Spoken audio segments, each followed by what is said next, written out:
Good evening, ladies and gentlemen. As I was coming out, I heard a few cell phones kind of twinkling off, and you've anticipated my next thought, which is just to remind you to please turn off cell phones and pagers, and of course, the use of recording devices is prohibited in the hall. Welcome to this evening. I'm David Yezzi, director of the Unterberg Poetry Center of the 92nd Street Y, and I thank you. And I'm delighted that you could be with us for tonight's reading of Shakespeare's Venus and Adonis with Claire Bloom and John Neville. Now, as many of you may recall, Ms. Bloom and Mr. Neville last appeared at the Poetry Center in a reading of Milton's Samson Agonistes, also directed by Robert Scanlon. And we are delighted for the addition to tonight's program of music played by violinist Gil Morgenstern. Now, I wanted to let you know that plans are already underway for next season at the Poetry Center. Scheduled events include appearances by Alan Hollinghurst, Joan Didion, Salman Rushdie, Seamus Heaney, David Hare, F. Murray Abraham, Frank McCourt, Wole Soyinka, Ian Fraser, Andre Gregory, Paula Vogel, and John Updike, just to name a few. Also, thank you. Our director tonight, Robert Scanlon, will be returning for a centenary celebration of Samuel Beckett. Now, you'll find more details about next season in your printed program, and I hope you'll consider joining us as a member of the Unterberg Poetry Center. Also, please join us on June 6th for the last event in this season, when Umberto Eco will read from his work, followed by a discussion with Lawrence Weschler. And finally, following tonight's program, we invite you all to join us for a public reception in the art gallery just next door. Now, please enjoy Venus and Adonis.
Even as the sun with purple-colored face had taken his last leave of the weeping morn, rose-cheeked Adonis hied him to the chase. Hunting he loved, but love he laughed to scorn. Sick-thoughted Venus makes amain unto him, and like a bold-faced suitor begins to woo him. Thrice fairer than myself, thus she began, the field's chief flower, sweet above compare, stained to all nymphs, more lovely than a man, more white and red than doves or roses are. Nature that made thee, with herself at strife, saith that the world hath ending with thy life. Vouchsafe thou wonder to alight thy steed and rein his proud head to the saddle bow. If thou wilt deign this favour for thy meed, 1,000 honey secrets shalt thou know. Here come and sit where never serpent hisses, and being set I'll smother thee with kisses. And yet not cloy thy lips with loathed satiety, but rather famish them amid their plenty, making them red and pale with fresh variety. 10 kisses short as one long as 20. A summer's day will seem an hour but short, being wasted in such time-beguiling sport. With this she seetheth on his sweating palm, the president of pith and livelihood, and trembling in her passion calls it balm, earth's sovereign salve to do a goddess good. Being so enraged, desire doth lend her force, courageously to pluck him from his horse. Over one arm the lusty coursers rein, under her other the tender boy, who blushed and pouted in a dull disdain, with leaden appetite, unapt to toy. She red as coals of glowing fire, he red for shame, but frosty in desire. The studded bridle on a ragged bough nimbly she fastens. Oh, how quick is love! The steed is stalled up, and even now to tie the rider she begins to prove. Backward she pushed him as she would be thrust, and governed him in strength, though not in lust. So soon was she along, as he was down, each leaning on their elbow and their hips. Now does she stroke his cheek, now that he frown and begins to chide, but soon she stops his lips, and kissing speaks with lustful language broken. If thou wilt chide, thy lips shall never open.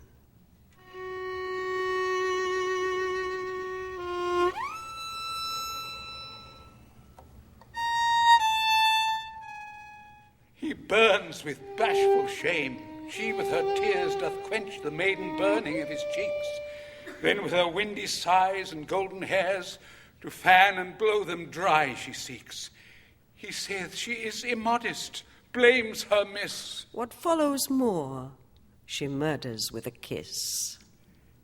Even as an empty eagle, sharp by fast, tires with her beak on feathers, flesh and bone, shaking her wings, devouring all in haste, till either gorge be stuffed or prey be gone, even so she kissed his brow, his cheek, his chin, and where she ends, she doth anew begin. Forced to content but never to obey, panting he lies and breatheth in her face. She feedeth on the steam as on a prey, and calls it heavenly moisture, air of grace, wishing her cheeks were gardens full of flowers, so they were dewed with such distilling showers. Look how a bird lies tangled in a net, so fastened in her arms Adonis lies. Pure shame and awed resistance made him fret, which bred more beauty in his angry eyes. Rain added to a river, at his rank, perforce will force it overflow the bank. She entreats, and prettily entreats, for to a pretty ear she turns her tale. Still is he sullen, still he lowers and frets, twixt chrisman's shame and anger ashy pale. Being red, she loves him best, and being white, her best is better with more delight. Look how he can, she cannot choose but love, and by her fair immortal hand she swears from his soft bosom never to remove, till he take truce with her contending tears, which long have rained, making her cheeks all wet, and one sweet kiss shall pay this countless debt. Upon this promise did he raise his chin, like a dive dapper peering through a wave, who being looked on ducks as quickly in, so offers he to give what she did crave.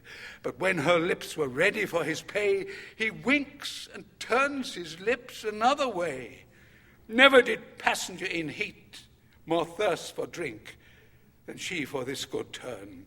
Her help she sees, but help she cannot get. She bathes in water, yet her fire must burn. Oh, pity, 'gan she cry, flint-hearted boy. 'Tis but a kiss, I beg. Why art thou coy? Touch but my lips with those fair lips of thine. Though mine be fair, yet are they red. The kiss shall be thine own as well as mine. What seest thou on the ground? Hold up thy head.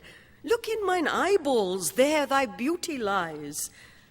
Then why not lips on lips, since eyes in eyes? Art thou ashamed to kiss? Then wink again, and I will wink, so shall the day seem night. Love keeps his revels where they are but twain. Be bold to play, our sport is not in sight. These blue-veined violets whereon we lean never can blab, nor know not what we mean. The tender spring upon thy tempting lip shows thee unripe, yet must thou well be tasted. Make use of time, let not advantage slip. Beauty within itself should not be wasted. Fair flowers that are not gathered in their prime rot and consume themselves in little time. Were I hard-favoured, foul, or wrinkled old, ill-natured, crooked, churlish, harsh in voice, or worn, despised, rheumatic and cold, thick-sighted, barren, lean, and lacking juice, then mightst thou pause, for then I were not for thee. But having no defects, why dost abhor me? Thou canst not see one wrinkle on my brow. Mine eyes are grey and bright and quick in turning. My beauty as the spring doth yearly grow. My flesh is soft and plump, my marrow burning. My smooth moist hand, were it with thy hand felt, would in thy palm dissolve or seem to melt. Bid me discourse, I will enchant thine ear, or like a fairy trip upon the green, or like a nymph with long dishevelled hair dance on the sands, and yet no footing seen. Love is a spirit all compact of fire, not gross to sink, but light and will aspire. Witness this primrose bank whereon I lie. These forceless flowers, like sturdy trees, support me. Two strengthless doves will draw me through the sky, from morn till night, even where I list to sport me. Is love so light, sweet boy, and may it be that thou shouldst think it heavy unto thee? Is thine own heart to thine own face affected? Can thy right hand seize love upon thy left? Then woo thyself, be of thyself rejected. Steal thine own freedom and complain on theft. Narcissus so himself forsook, and died to kiss his shadow in the brook. Torches are made to light, jewels to wear, dainties to taste, fresh beauty for the use, herbs for their smell, and sappy plants to bear. Things growing to themselves are growth's abuse. Seed springs from seeds, and beauty breedeth beauty. Thou wast begot, to get it is thy duty. Upon the earth's increase why shouldst thou feed, unless the earth with thy increase be fed? By law of nature thou art bound to breed, that thine may live when thou thyself art dead. And so in spite of death, thou dost survive, in that thy likeness still is left alive. By this the lovesick queen began to sweat. For where they lay, the shadow had forsook them, and Titan, tired in the midday heat, with burning eye did hotly overlook them, wishing Adonis had his team to guide, so he were like him and by Venus' side. And now Adonis, with lazy sprite, and with a heavy, dark, disliking eye, his lowering brows overwhelming his fair sight, like misty vapours when they blot the sky, souring his cheeks cry, "Fie, no more of love! The sun doth burn my face, I must remove." "Ay me," quoth Venus, "young and so unkind. What bare excuses makest thou to be gone? Art thou a woman's son, and canst not feel what 'tis to love? How want of love tormenteth? Oh, had thy mother borne so hard a mind, she had not brought forth thee, but died unkind. What am I that thou shouldst contemn me thus? What great danger swells upon my suit? What were thy lips the worse for one poor kiss? Speak, fair, but speak fair words, or else be mute. Give me one kiss, I'll give it thee again, and one for interest, if thou wilt have twain. Thy lifeless picture, cold and senseless stone, well-painted, idle image, done and dead, statue, contenting but the eye alone, thing like a man, but of no woman bred. Thou art no man, though of a man's complexion, for men will kiss even by their own direction. This said, impatience chokes her pleading tongue, and swelling passion doth provoke a pause. Red cheeks and fiery eyes blaze forth her wrong. Being judge in love, she cannot right her cause. And now she weeps, and now she fain would speak, and now her sobs do her intendiments break. Sometimes she shakes her head, and then his hand. Now gazeth she on him, now on the ground. Sometimes her arms enfold him like a band. She would, he will not in her arms be bound. And when from thence he struggles to be gone, she locks her lily fingers one in one.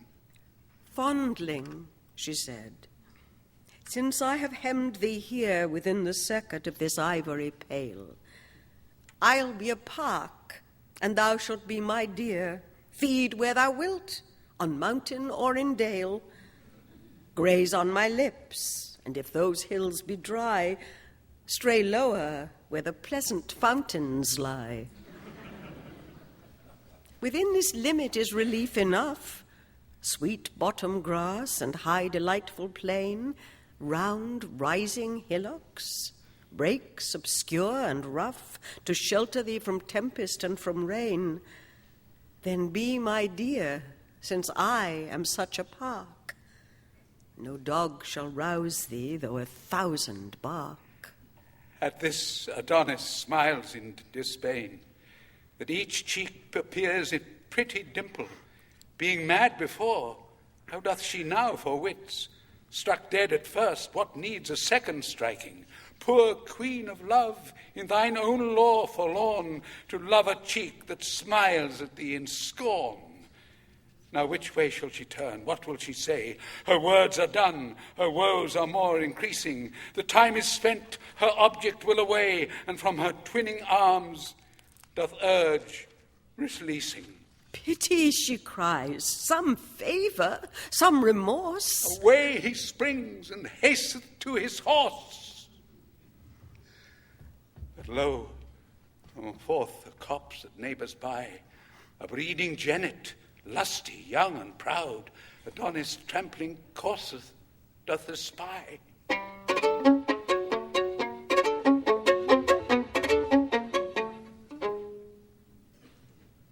And forth she rushes, snorts, and neighs aloud. The strong-necked steed, being tied unto a tree, breaketh his rein, and to her straight he goes.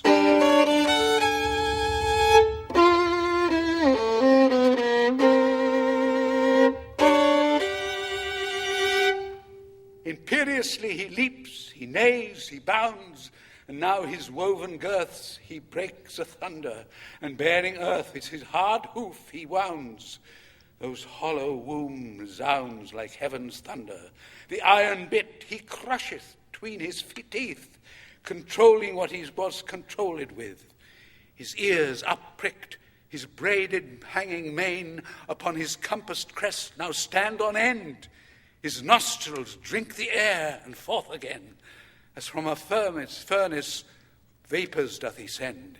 His eye, which scornfully glisters like fire, shows his hot courage and his high desire.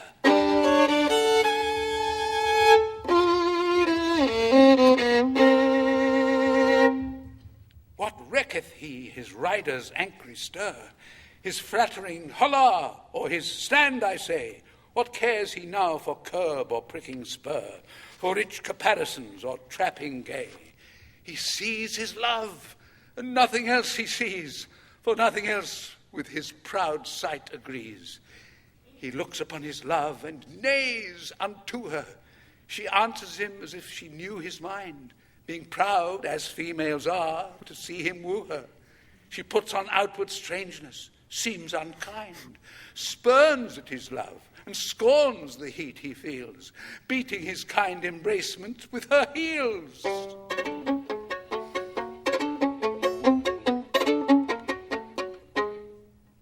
Then, like a melancholy malcontent, he veils his tail that, like a falling plume, cool shadow to his melting bucket lent. He stamps and bites the poor flies in his fume. His love, perceiving how he is enraged, grew kinder, and his fury was assuaged. Adonis was about to take his horse, when lo, the unbacked breeder, full of fear, jealous of catching, swiftly doth forsake him. With her the horse, and left Adonis there, as if they were mad, and to the wood they hie them, outstripping crows that strive to overfly them.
Swoln with chafing down, Adonis sits, banning his boisterous and unruly beast, and now the happy season once more fits, that love-sick love by pleading may be blessed.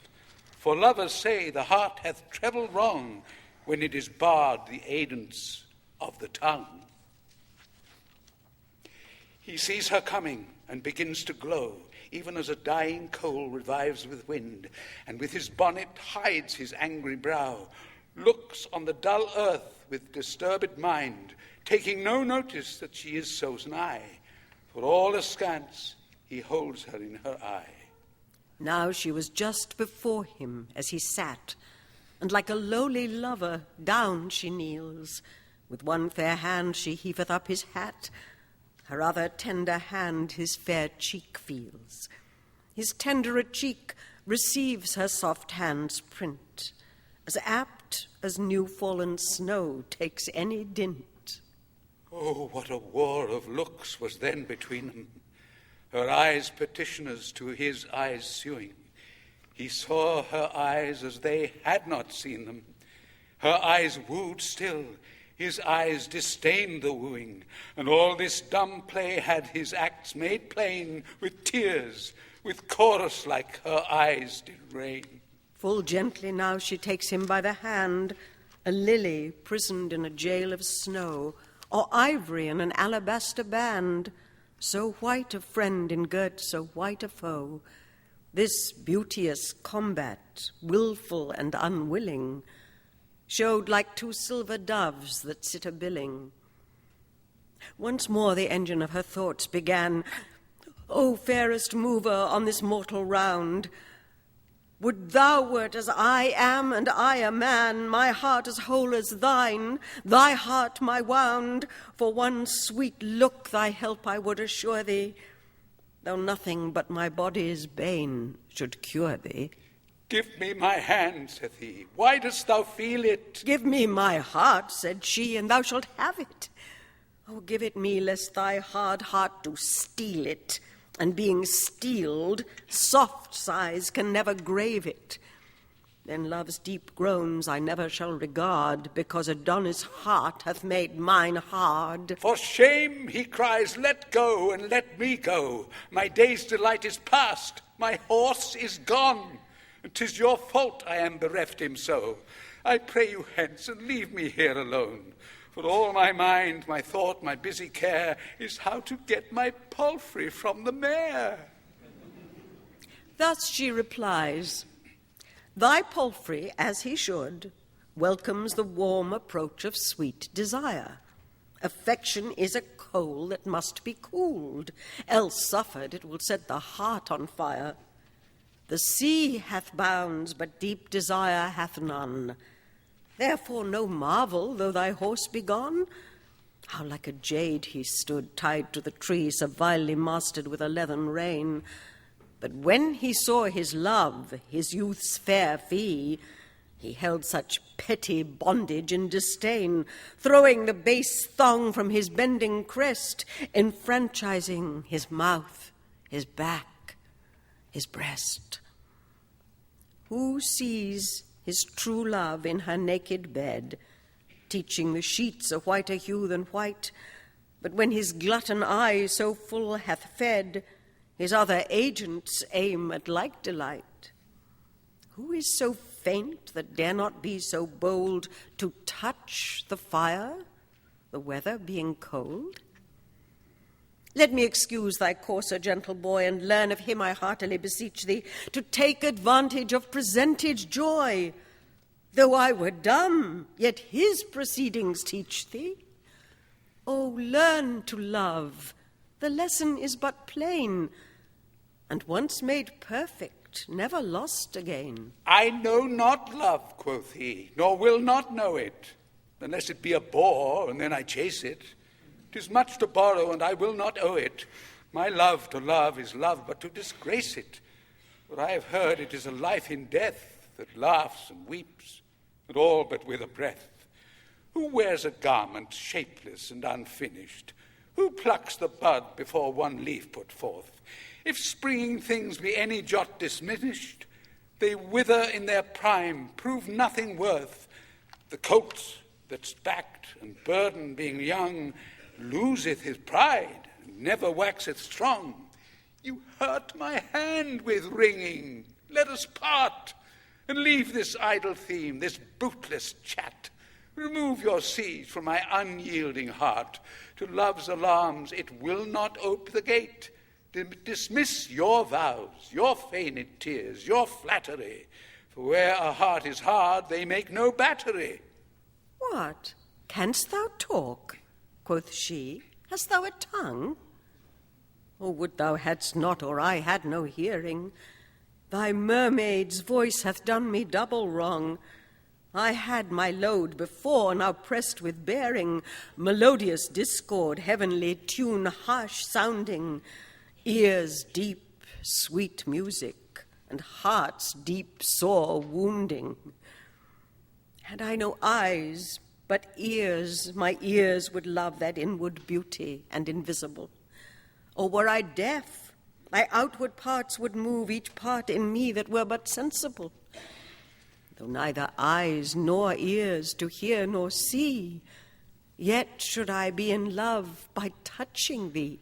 Once more the ruby-coloured portal opened, which to his speech did honey passage yield, like a red morn that ever yet betokened wreck to the seaman, tempest in the field, sorrow to shepherds, woe unto the birds, gusts and foul flaws to herdsmen and to herds. This ill presage advisedly she marketh, even as the wind is hushed before it raineth, or as the wolf doth grin before he barketh, or as the berry breaks before it staineth, or like the deadly bullet of a gun, his meaning struck her ere his words begun. And look, she flatly falleth down, for looks kill love, and love by looks reviveth. A smile recures the wounding of a frown, but blessed bankrupt that by love so thriveth. The silly boy, believing she is dead, claps her pale cheek, till clapping makes it red, and all amazed break off his late intent, for sharply he did think to reprehend her, which cunning love did wittily prevent. Fair fall the wit that can so well defend her, for on the grass she lies as she were slain, till his breath breatheth life in her again. He wrings her nose, he strikes her on the cheeks, he bends her fingers, holds her pulses hard, he chafes her lips, 1,000 ways he seeks to mend the hurt that his unkindness marred. He kisses her, and she by her good will never rise, so he will kiss her still.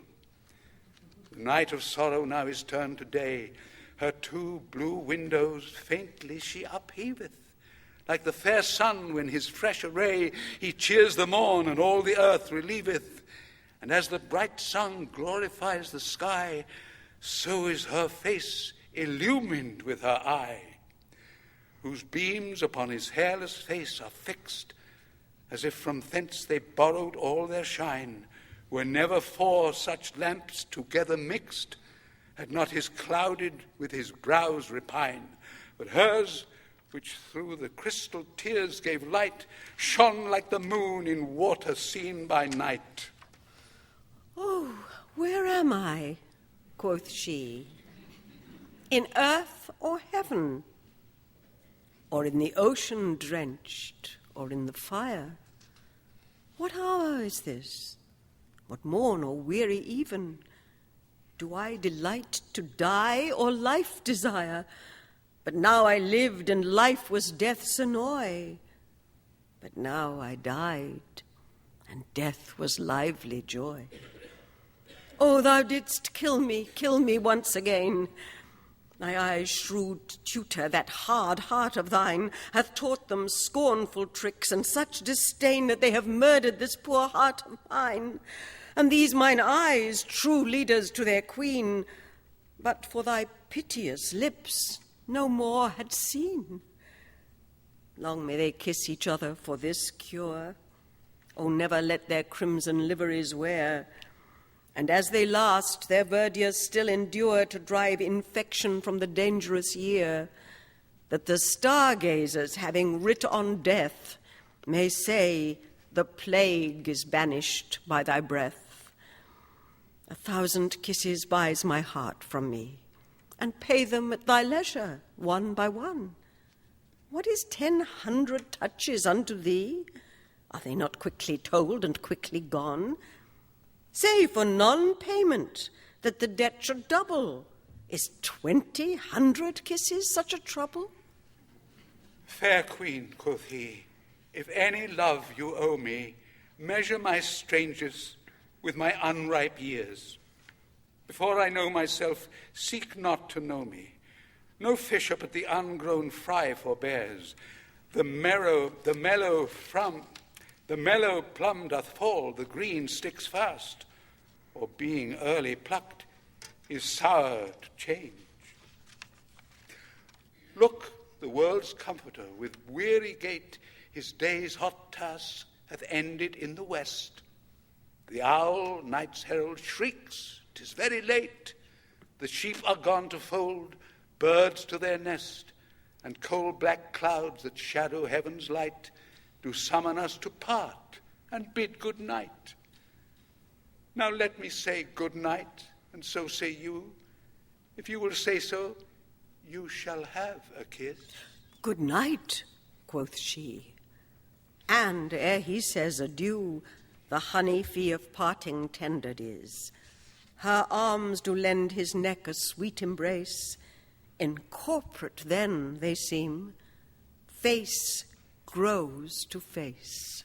Till, breathless, he disjoined, and backward drew the heavenly moisture, that sweet coral mouth, whose precious taste her thirsty lips well know. Whereon they surfeit, yet complain on drouth.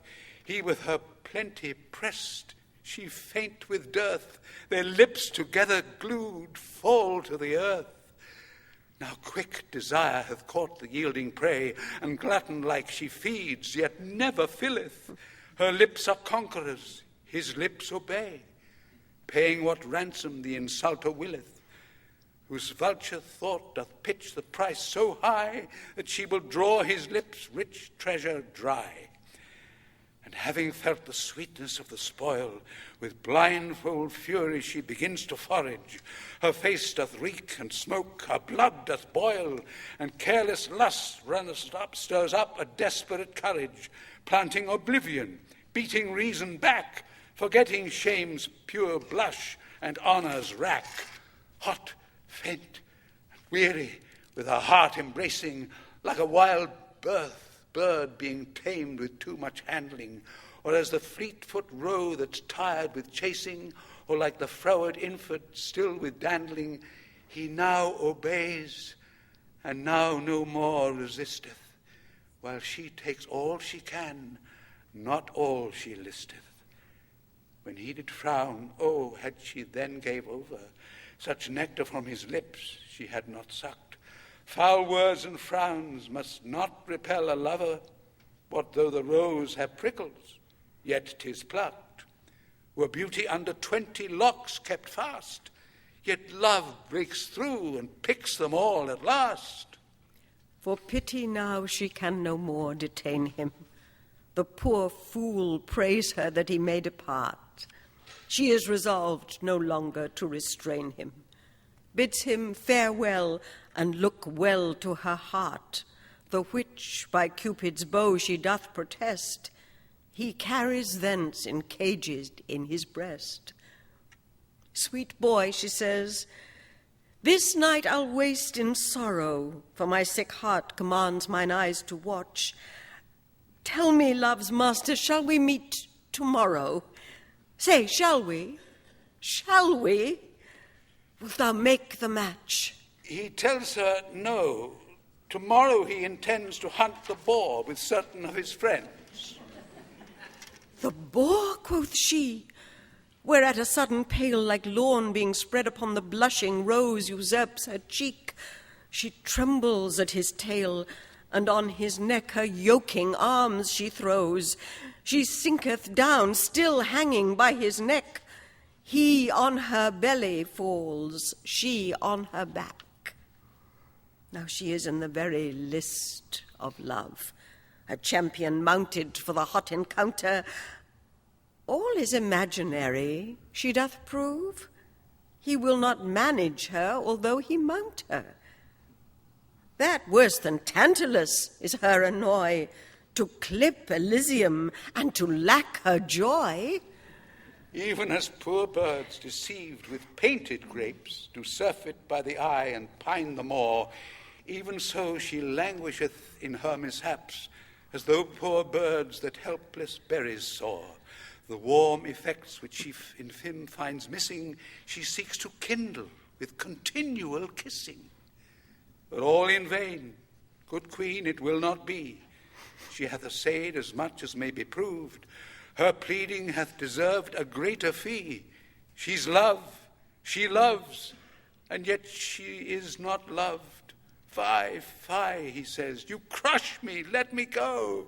You have no reason to withhold me so. Thou hadst been gone, quoth she, sweet boy, ere this, but that thou toldst me thou would hunt the boar. Oh, be advised, thou know'st not what it is with javelin's point a churlish swine to gore, whose sharp tusks, never sheathed, he whetteth still like to a mortal butcher bent to kill. On his bow back he hath a battle set of bristly pikes that ever threat his foes. His eyes like glowworms shine where he doth fret. His snout digs sepulchres where'er he goes. Being moved, he strikes whate'er is in his way, and whom he strikes, his cruel tusks do slay. Alas, he naught esteems that face of thine, to which love's eyes pay tributary gazes, nor thy soft hands, sweet lips, and crystal eyne, whose full perfection all the world amazes.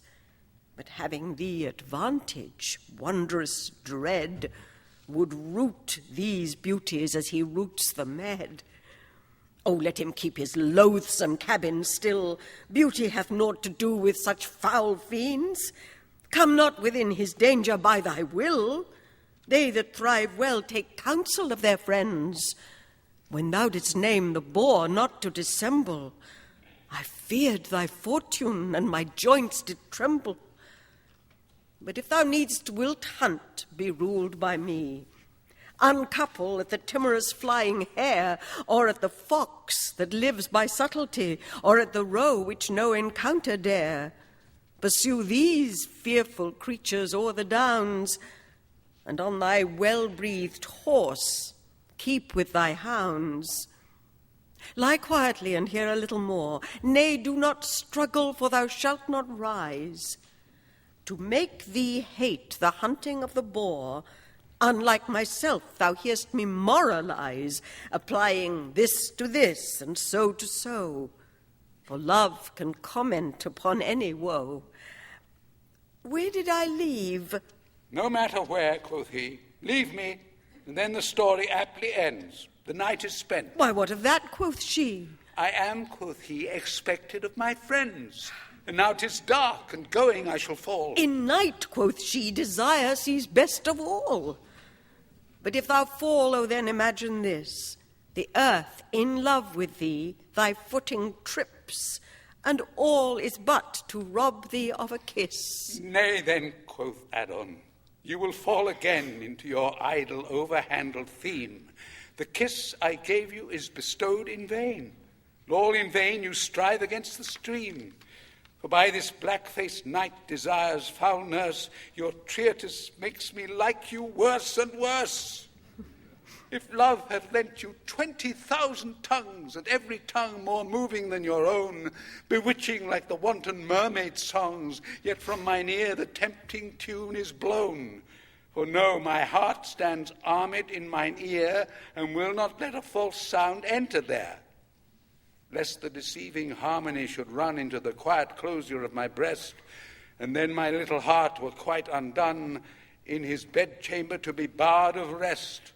No, lady, no, my heart longs not to groan, but soundly sleeps, while now it sleeps alone. What have you urged that I cannot reprove? The path is smooth that leadeth on to danger. I hate not love, but your device in love that lends embracements unto every stranger. You do it for increase, O strange excuse, when reason is the board to lust's abuse. Call it not love, for love to heaven is fled, since sweating lust on earth usurped his name, under whose simple semblance he hath fed upon fresh beauty, blotting it with blame, which the hot tyrant stains and soon bereaves, as caterpillars do the tender leaves. Love comforteth like sunshine after rain, but lust's effect is tempest after sun. Love's gentle spring doth always fresh remain. Lust's winter comes ere summer half be done.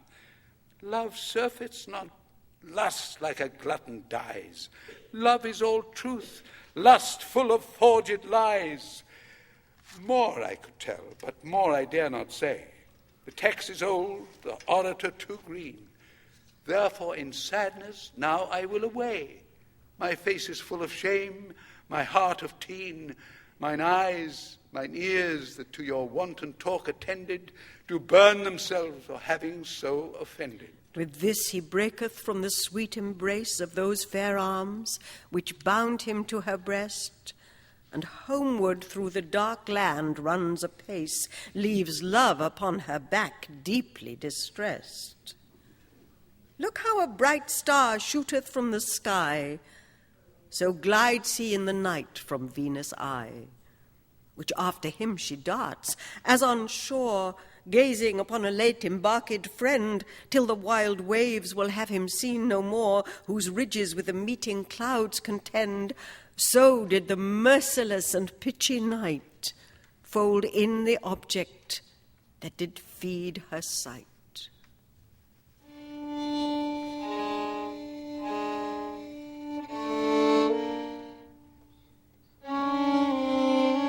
Whereat amazed, as one that unaware hath dropped a precious jewel in the flood, or astonished, as night wanderers often are, their light blown out in some mistrustful wood, even so confounded in the dark she lay, having lost the fair discovery of her way.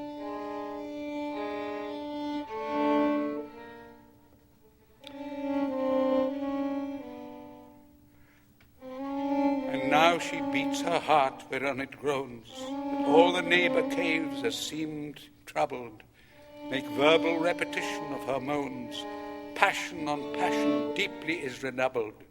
Ay me, she cries, and 20 times, woe, woe, and 20 echoes times cry so.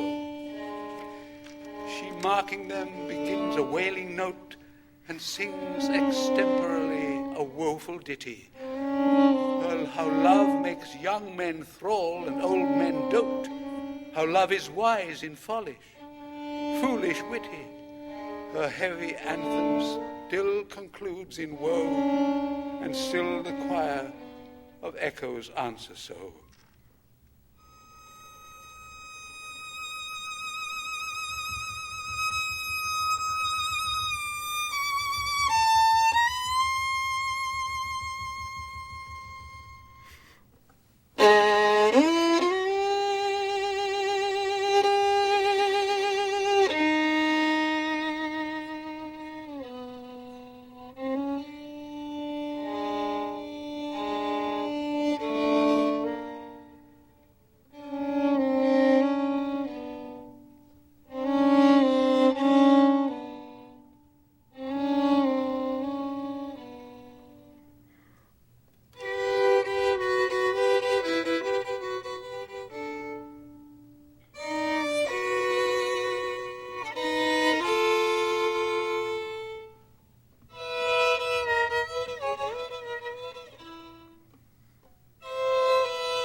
Her song was tedious and outwore the night, for lovers' hours are long, though seeming short.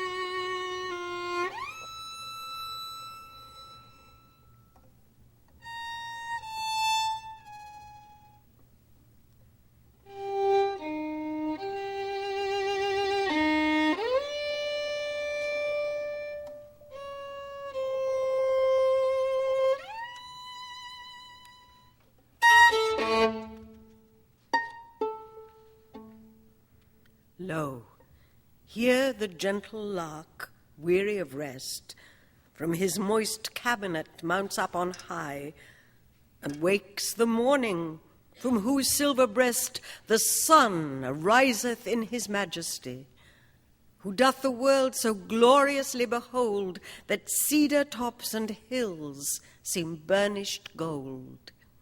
Venus salutes him with this fair good morrow. O thou clear God and patron of all light, from whom each lamp and shining star doth borrow the beauteous influence that makes him bright, there lives a son that sucked an earthly mother, may lend thee light, as thou dost lend to other. This said, she hasteth to a myrtle grove, musing the morning is so much o'erwarm, and yet she hears no tidings of her love. She hearkens for his hounds and for his horn. Anon she hears them chanted lustily, and all in haste she coasteth to the cry. And as she runs, the bushes in the way, some catch her neck, some kiss her face, some twine about her thigh to make her stay. She wildly breaketh from their strict embrace, like a milk doe whose swelling dugs do ache, hasting to feed her fawn hid in some brake. By this she hears the hounds are at bay, whereas she starts like one that spies an adder, wreathed up in fatal folds just in his way, the fear whereof doth make him shake and shudder. Even so the timorous yelping of the hounds appalls her senses, and her spirit confounds. For now she knows it is no gentle chase, but the blunt boar, rough bear, or lion proud, because the cry remaineth in one place, where fearfully the dogs exclaim aloud. Finding their enemy to be so cursed, they strain all courtesy who shall kill him first. This dismal cry rings sadly in her ear, through which it enters to surprise her heart, who, overcome by doubt and bloodless fear, with cold pale weakness numbs each feeling part. Like soldiers, when their captain once doth yield, they basely fly and dare not stay the field. Thus stands she in a trembling ecstasy, till, cheering up her senses, all dismayed, she tells them 'tis a causeless fantasy and childish error that they are afraid, bids them leave quaking, bids them fear no more. And with that word she spied the hunting boar, whose frothy mouth bepainted all with red, like milk and blood, both mingling both together. A second fear through all her sinews spread, which madly hurries her, she knows not whither. This way runs, and now she will no further, but back retires to rate the boar for murder. 1,000 spleens bear her 1,000 ways. She treads the path that she untreads again. Her more than haste is mating with delays, like the proceedings of a drunken brain, full of respects, yet not at all respecting, in hand with all things, not at all effecting. Her kennel in a brake she finds a hound, and asks the weary caitiff for his master. There, licking of his wound, 'gainst venom sores, the only sovereign plaster. And here she meets another, sadly scowling, to whom she speaks, and he replies with howling. When he hath ceased his ill-resounding noise, another flap-mouthed mourner, black and grim, against the welkin volleys out his voice. Another and another answer him, clapping their proud tails to the ground below, shaking their scratched ears, bleeding as they go.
how the world's poor people are amazed at apparitions, signs, and prodigies, where on the fearful eyes they long have gazed, infusing them with dreadful prophecies. So she at these sad signs draw up her breath, and sighing it again, exclaims on death. Hard-favoured tyrant, ugly, meagre, lean, hateful divorce of love, thus chides she death. Grim, grinning ghost, earth's worm, what dost thou mean to stifle beauty and to steal his breath, who, when he lived, his breath and beauty set gloss on the rose, smell to the violet? If he be dead, oh no, it cannot be, seeing his beauty thou shouldst strike at it. Oh yes, it may. Thou hast no eyes to see, and hatefully at random dost thou hit. Thy mark is feeble age, but thy false dart mistakes that aim, and cleaves an infant's heart. Hadst thou but bid beware, then had he spoke, and hearing him, thy power had lost his power. The destinies will curse thee for this stroke. They bid thee crop a weed, thou pluck'st a flower. Love's golden arrow at him should have fled, and not death's ebon dart to strike him dead. Dost thou drink tears that thou provokest such weeping? What may a heavy groan advantage thee? Why hast thou cast into eternal sleeping those eyes that taught all other eyes to see? Now nature cares not for thy mortal vigour, since her best work is ruined with thy rigour.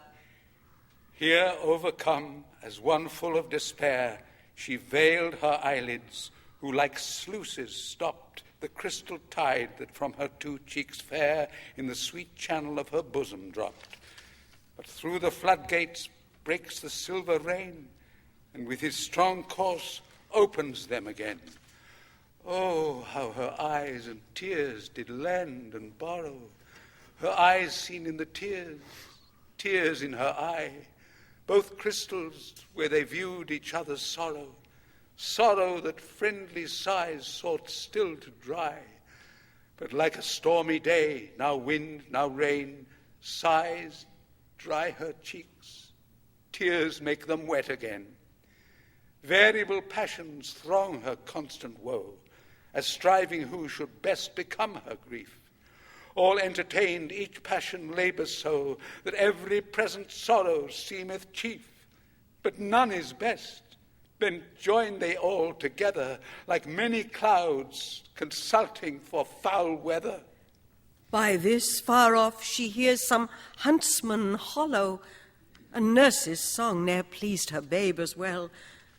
Dire imagination she did follow, this sound of hope doth labour to expel, for now reviving joy bids her rejoice, and flatters her. It is Adonis' voice. Whereat her tears begin to turn their tide, being prisoned in her eye like pearls in glass.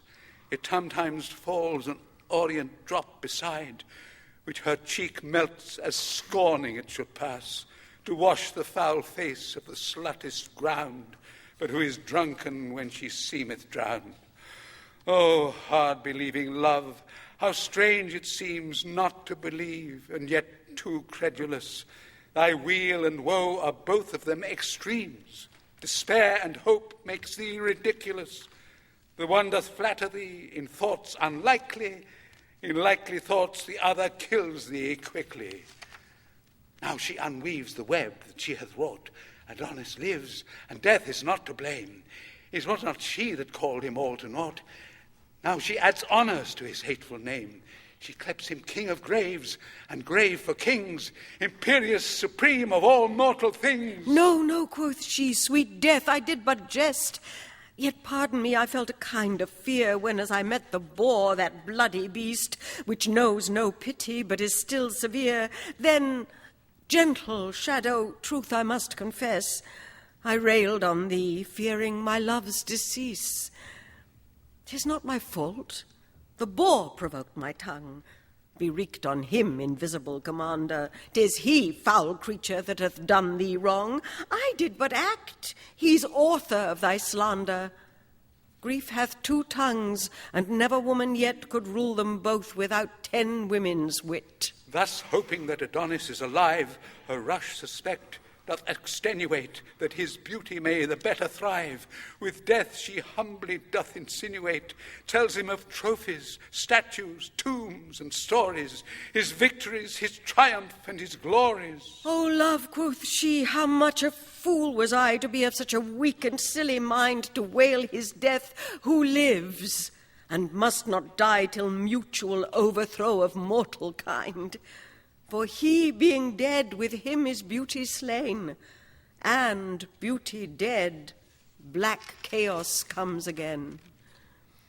Fie, fie, fond love, that art so full of fear, as one with treasure laden, hemmed with thieves, trifles unwitnessed with eye or ear, thy coward heart with false bethinking grieves. And if that this word she hears a merry horn, whereat she leaps that was belate for fawn. As falcon to the lure away she flies, the grass stoops not, she treads on it so light, and in her haste unfortunately spies the foul boar's conquest on her fair delight, which seen, her eyes as murdered with the view, like stars ashamed of day themselves withdrew, or as the snail whose tender horns being hit, shrinks backward in his shelly cave with pain, and there all smothered up in shade doth sit, long after fearing to creep forth again. So at his bloody view her eyes are fled into the deep dark cabins of her head, where they resign their office and their light to the disposing of her troubled brain, who bids them still consort with ugly night, and never wound the heart with looks again, who like a king perplexed in his throne by their suggestion gives a deadly groan, where each tributary subject quakes, as when the wind imprisoned in the ground, struggling for passage, earth's foundation shakes, which with cold terror doth men's minds confound. This mutiny each part doth so surprise, that from their dark beds once more leaped their eyes, and being opened, threw unwilling light upon the wide wound that the boar had trenched in his soft flank, whose wonted lily white with purple tears that his wound wept was drenched. No flower was nigh, no grass, no herb, leaf, or weed, but stole his blood and seemed with him to breathe. This solemn sympathy poor Venus noteth. Over one shoulder doth she hang her head. Dumbly she passions, frankly she dotheth. She thinks he could not die, he is not dead. Her voice is stopped, her joints forget to bow. Her eyes are mad that they have wept till now. Upon his hurt she looks so steadfastly, that her sight dazzling makes the wound seem 3, and then she reprehends her mangling eye, that makes more gashes where no breach should be. His face seems twain, each several limb is doubled, for oft the eye mistakes, the brain being troubled. My tongue cannot express my grief for one, and yet, quoth she, behold 2 Adons dead. My sighs are blown away, my salt tears gone, mine eyes are turned to fire, my heart to lead. Heavy heart's lead melt at mine eyes' red fire. So shall I die by drops of hot desire. Alas, poor world, what treasure hast thou lost? What face remains alive that's worth the viewing? Whose tongue is music now? What canst thou boast of things long since, or anything ensuing? The flowers are sweet, their colours fresh and trim, but true sweet beauty lived and died with him. To see his face the lion walked, looked along behind some hedge, because he would not fear him. To recreate himself when he hath sung, the tiger would be tame and gently hear him. If he had spoke, the wolf would leave his prey and never fright the silly lamb that day. When he beheld his shadow in the brook, the fishes spread on it their golden gills. When he was by, the birds such pleasure took that some would sing, some other in their bills would bring him mulberries and ripe red cherries. He fed them with his sight, they him with berries. But this foul, grim, and urchin-snouted boar, whose downward eye still looketh for a grave, ne'er saw the beauteous livery that he wore, witness the entertainment that he gave. If he did see his face, why then I know he thought to kiss him, and hath killed him so. 'Tis true, thus was Adonis slain. He ran upon the boar with his sharp spear, who did not whet his teeth at him again, but by a kiss thought to persuade him there. And muzzling in his flank the loving swine, sheathed, unaware, the tusk in his soft groin. Had I been toothed like him, I must confess, with kissing him I should have killed him first. But he is dead, and never did he bless my youth with his. The more am I accursed. With this she falleth in the place she stood, and stains her face with his congealed blood. She looks upon his lips, and they are pale. She shakes him by the hand, and that is cold. She whispers in his ears a heavy tale, as if they heard the woeful words she's told. She lifts the coffer lids that close his eyes, where lo, 2 lamps burnt out in darkness lies. 2 glasses where herself beheld, 1,000 times, and now no more reflect their virtue lost, wherein they late excelled, and every beauty robbed of his effect.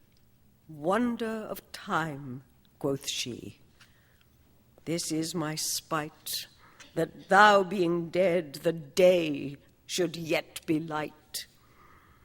Since thou art dead, lo, here I prophesy, sorrow on love hereafter shall attend. It shall be waited on with jealousy, find sweet beginning, but unsavory end. Ne'er settled equally, but high or low, that all love's pleasure shall not match his woe. It shall be fickle, false, and full of fraud, bud and be blasted in a breathing while, the bottom poison, and the top o'erstrawed with sweets that shall the truest sight beguile. The strongest body shall it make most weak, strike the wise dumb, and teach the fool to speak. It shall suspect where is no cause of fear, it shall not fear where it should most mistrust. It shall be merciful and too severe, and most deceiving when it seems most just. Perverse it shall be when it shows most toward, put fear to valor, courage to the coward. It shall be cause of wars and dire events, and set dissension twixt the son and sire, subject and servile to all discontents, as dry combustious matter is to fire. Since in his prime death doth my love destroy, they that love best their love shall not enjoy. By this the boy that by her side lay killed was melted like a vapor from her sight, and in his blood that on the ground lay spilled, a purple flower sprung up, checkered with white, resembling well his pale cheeks, and the blood which in round drops upon their whiteness stood. She bows her head, the new-sprung flower to smell, comparing it to her Adonis' breath, and says, within her bosom shall it dwell, since he himself is reft from her by death. She crops the stalk, and in the breach appears green dropping sap, which she compares to tears. Poor flower, quoth she, this was thy father's guise, sweet issue of a more sweet-smelling sire, for every little grief to wet his eyes. To grow unto himself was his desire, and so 'tis thine. But no, it is as good to wither in my breast as in his blood. Here was thy father's bed, here in my breast. Thou art the next of blood, and 'tis thy right. Lo, in this hollow cradle, take thy rest. My throbbing heart shall rock thee day and night. There shall not be 1 minute in an hour wherein I will not kiss my sweet love's flower.